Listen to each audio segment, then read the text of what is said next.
We're in an interesting moment where like queer and trans rights are obviously under attack, but it really varies state by state. And interesting about like queer family building is like people are going to continue to do it. I will share, in my community that I run, like there are people who live in Texas, for example, that wanted to do reciprocal IVF and they did their whole process in Seattle because they didn't want to have embryos in Texas. And so I think that is a reality that people are navigating. I think it really depends on so many factors, like an access to travel is a really big piece of that. It's so individual. There's really no way to give very clear advice because each state is different and each situation is different. So part of what makes this moment interesting, I think, is we are seeing more and more states and companies offer fertility coverage. There's just like a big story about Costco offering,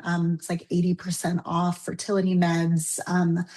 The ASRM, which is the American Society for Reproductive Medicine, changed the definition of infertility in 2023 or 2024 to officially include social infertility, which is not a term that I like, but for people who are not partnered or in a queer relationship, they now qualify. We now qualify for fertility coverage. And so in California, we have a new law where people can get their fertility treatments covered. I know that that is true in New York and Maine and lots of different states.